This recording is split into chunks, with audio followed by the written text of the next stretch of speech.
If she's gonna fight dirty before a custody judge and try to make me look as bad as possible and make you look bad as possible and collect all the evidence and use her fancy lawyers and us, then you have to do that too. You gotta fight dirty too. Yeah, but you know me though, even when we were doing the custody battle and going through the divorce, I'm not the type of person to fight dirty. I don't know how. I just like to do the right thing half the time. Well, when I say fight dirty, I don't mean like Jerry Springer pull her hair, you know, be ruthless in court type thing. I mean, you gotta remember all the time she has shortcomings as a grandmother and all the things that she did bad. You know what I mean? Like she hasn't been perfect either. She's pretty unfit to take care of grandkids too. I get that, but I don't have like a mental journal of all the things that she did wrong. You know, again, I'm not that type of person that keeps track of like people's shortcomings. Yes, there were plenty of times that she pissed me off, but I don't tally up the mistakes that she made to use against her in court because I don't think like that. I don't mean to run your mom through the mud, but you know, the few times that you let her babysit, you know, both children, she had to run them to urgent care and she couldn't handle it and she had to call the nanny. This is someone that's fighting for custody? Yeah, that's true. There's plenty of things, I guess, that my lawyer can work with in court. Like she always talks about raising you girls, but that was how many years ago? She's 48 now, and I'm not saying that's old, but she's been out of the game for a long time. And she doesn't know what it's like to be a full-time parent anymore. She just doesn't. No matter, I'm sorry, like, no matter what you've done in your life, if you stop doing it for a long time, full-time, you're going to go back to it. You're going to be a little bit older. You're not going to have the same stamina like that. So that aside, like, there's plenty of other things that she did wrong. Cutting the baby's hair, just like my mom did.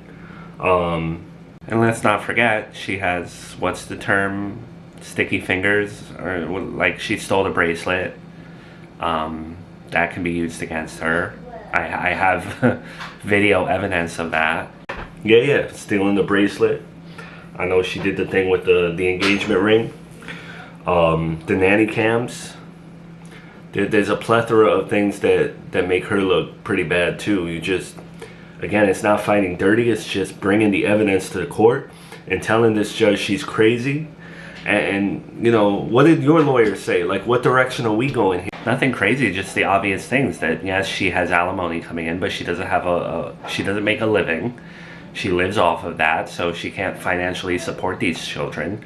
And just the general, like, she can't do this by herself, you know, like she has no support system, and I'm hoping the judge just uses common sense. All right, and that's the truth.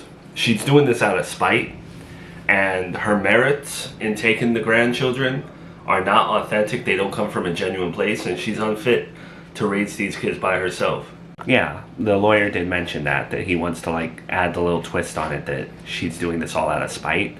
But I don't know if the judge will go for that, but I feel better talking to you about it, I guess. That's why I'm saying you have nothing to worry about when it comes to losing your kids. Like, she's building this up and she's hyping herself up, but at the end of the day, she could have Casey Anthony's lawyer, and it's still going to be a waste of a day. It's still going to be like going to jury duty and not getting picked. She's just wasting your time. Because you know as well as I do, she could have, like I said, the best team in the world, but the judge looks at who is best for the children. And you, no matter, I could be in the courtroom chopping the heads off of horses right in front of the judge, but I bet if he looks at you as a mother, he's gonna just disregard me altogether because he trusts you as a mother.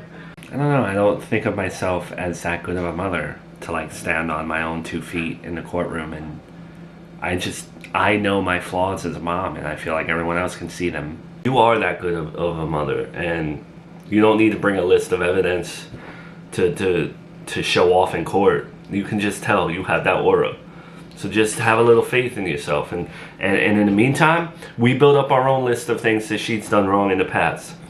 You can do that more than me because I don't want to look like I'm trashing your mom. Well, you've been a real good help in calming me down, because I've just been a nervous wreck. I don't know why I think my mom is going to win. I don't know why I'm so afraid, but you've helped me. Well, I'm trying my best. You know, to be this clear-minded, it's hard to not want to just drown myself in my prior addictions and stuff, but I guess that there's benefits to me thinking straight.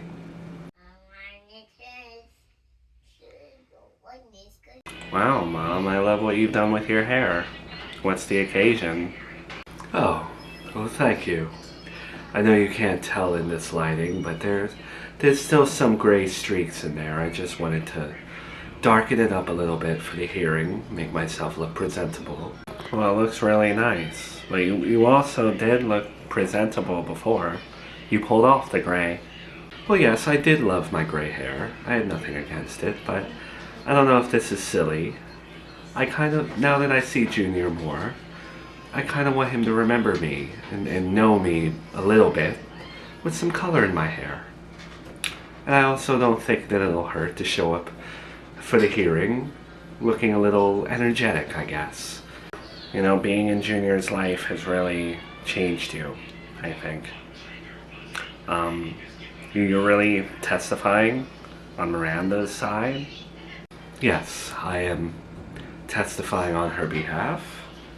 I want her to win custody. She has made seeing Junior very easy for me, and I think I owe her that debt. I also have no problem going against Nanny Agatha, since she surprisingly chose the other side. Well, even though I see the change in you, just like I kind of see some changes in Joey, there still are those people out there who believe you may betray Miranda at the court hearing. Well, you know that I've worked hard to change myself. And changing myself does not include carrying around betrayal, revenge, and hateful energy. So sure, there's still going to be people who believe that, but I'm not out to betray Miranda in some grandiose fashion. I know. I believe you. I don't think you would agree to be on her team otherwise. But what about you? Are you going to be testifying Monday? Because from what I hear, Miranda could definitely use the help. Well, it's a tough position for me. I'm not too sure right now because you know my loyalty to Miranda, but also I'm loyal to Nanny Agatha as well. No offense, but when you weren't in the picture, she was like a mother to me. So to go in court against her, I don't know right now. I'm grateful to have you back as my daughter. And I feel I should not get in between you and Nanny Agatha, because I have my personal feelings towards my mother. But I do find it a little shocking that you still stand by her after she's betrayed Miranda in a sense. I know it may come off that way, that she's betraying Miranda, but I don't see it like that. I kind of also see it from her perspective that she's trying to show Miranda how we've all supported her, and now she's kind of like not slapping us in the face, as Nanny Agatha would say, but still. And also, if you look at it, Nanny Agatha isn't trying to take her kids away and put them in a foster home or anything. They would be going to their grandparent, you know, so it's not like the worst outcome. I'm very conflicted. I don't know. Well, even though I've changed, I still keep my quote-unquote catchphrases. Because I do still truly believe in the phrase, blood is thicker than water. And I will always interpret it the way that I want to interpret it. And right now, I don't think Nanny Agatha is supporting the family by trying to take Junior away from Miranda when, for once, Miranda is getting along with my son and getting along with me. We are one big happy family. Taking Junior away from both of them at this point is just ripping a hole in it again. I know. Just not that straightforward for me, Mom. So maybe we should talk about something else, because it's already been bothering me. Yeah, you're right. Should move on. I did want to ask you, how are things going with you and Vince? We didn't work out again. I think this is like, we're done. We gave it another shot, but yeah. Again, this is the second time now that you both have gone your separate ways. I don't know. He seemed like too normal for me, I guess. And I don't think we mean that in like bland or anything. I just mean I think I'm a little out there in personality than he is. He's more of like a straight arrow. I don't know. I can't explain it. Too normal. That man was a stiff. He had no personality compared to you. Don't put yourself down. I just kind of feel like I'm meant to be with like a weird guy. Someone who's not... someone that thinks outside the box, I guess. Someone that's not traditional in every sense. I can't explain it. I'm into like weirdos. Sweetie, this world is not lacking weird men. Although I don't think you're weird, but I get what you mean. You need someone a little bit different and artsy. You will find that person. Just hope you always remember what the psychic said about you dying during birth. I still can't let that go. Mom, you don't have to worry about that now, okay? So, I don't think you have to worry about it at all. I know, I'm just saying. Right now, you focus on you. I'm just tired of hearing about it, Mom. It's all you talk about now. Because your sister makes me out to be the big bad wolf for taking her to court like it's the worst thing that's ever happened to her. And that she's not going to talk to me ever again. Right? Meanwhile, the man that she's with, the one that caused all of this, has done so many things that were unforgivable, yet this one thing that I'm doing, it's the worst thing that's ever happened to her. I know, Mom. She's very selective with the grudges that she holds. She's always been like that, though. And when it comes to Joey, she always looks the other way. No, listen to me. Like, the woman that has stood by her side from day one throughout the whole marriage, the whole divorce, custody battle after paternity test. I was there. And I listened to her and I tried to help her. And now because I do one thing, she threatens to never talk to her own mother again. This is the worst thing that's ever happened to her. Me trying to take her kids away from a man who's good. They're gonna wind up in a ditch because of him.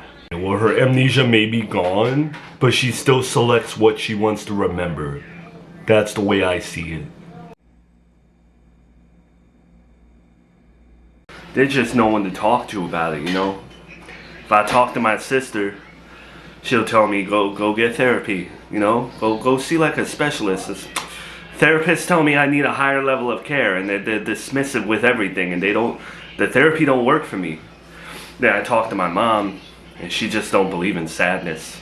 You know what I mean? She don't believe in like, I can't explain to her the mood where you get out of bed and you don't want to do nothing. Like, you could have everything in front of you. You could have your kid, you could have your wife, all your money situation is fine, your health is good, you have things to look forward to in the day, and you feel absolutely just blank, like you don't even want to move. I can't explain that to my mom. There's no, even my friend Damien, there's no one that I can talk to about like the mental stuff. And like they put me on this medication, and I feel like it's made me a million times worse. Like everything that I'm not feeling or I am feeling, it's like just 10 million times stronger. And I'm trying to keep it together for Miranda, and I'm trying to like go into this hearing level-headed, but it's like every little thing, whether I look at the sun rising or if I think of the name Brian, I'm just like triggered in every single way. Well, that's your problem. You're listening to all this new age bullcrap that don't work, that they didn't have 100 years ago when people were feeling the exact same way. This ain't new. Nothing's new. You understand? Every man has felt this way in his life. You're just being told that your problems are more exceptional than everyone else's. You need to stop listening to people. Then what's the alternative, man? I'm trying to do what everyone's telling me to do in terms of my mental health. What? If I'm not listening to them, who am I listening to? Because I can't listen to myself. I'm just going to spiral at that point. And you know what? I'll humor you. I'll be like one of them. I'll use one of your progressive words, trigger. What's triggering you, huh? What is it that's causing you to spiral? Because they put you on the medication. You saw the stupid therapist. You've been keeping yourself leveled. So what the hell? Because I know your mother told me a few weeks ago that you were sitting here complaining, whining, that you're sad and all that crap. Everything triggers me, man. I hate that word trigger, but I guess it's true because, like, I guess what's really triggering me is this court date, mostly. I just don't want to be in court with Miranda. I don't want to be in another courtroom with her. It just brings me back to the divorce. It brings me back to the custody stuff. And, more importantly, I'm worried about this man coming back. Like, you know, Brian, dude, second baby daddy, whatever. Like, I don't want to see him. I feel like I'm doing so good. I'm as terrible as I'm doing. I'm keeping it all together for Miranda, and I'm being the man that she needs me to be. But I know if I see this man, I don't know how I'm gonna feel. I'm trying to keep like a face on, but I can't. I know how I'm gonna get when I see this man. You know, everyone's waiting for this. Everyone's waiting for you. Your spiral, your relapse. They're waiting for you to crack. So you gotta remember that. Okay? Because everyone's waiting for that day. That just like this, you're back to the other guy. I know. Everyone's waiting. Everyone, the things I see, man, that once a cheater, always a cheater. A tiger don't change his stripes. What does that even mean, man? I ain't no tiger. You know what I'm saying? Like, I'm not a tiger, man. I'm Miranda's cat. Here's your problem. Okay, I'll tell you. Because you're listening to all these people, your sister, your therapist, the people in the prison, they're medical people, and they're telling you to abstain from things. But you're a human being. When you deprive yourself of something, or when you restrict yourself from a human instinct to take off the edge for something, you're only going to be miserable. So instead of giving things up, control them. Your friend said it, right? Here. I don't got nothing super strong in the house, but this'll help you. Stop trying to be perfect. Stop trying to be Mr. Sober. Because those people ain't happy. Okay? Just have this. Ain't nothing super strong. Go have a cigarette or whatever. Relax. Joey, leave the room so I can have a minute with Sal.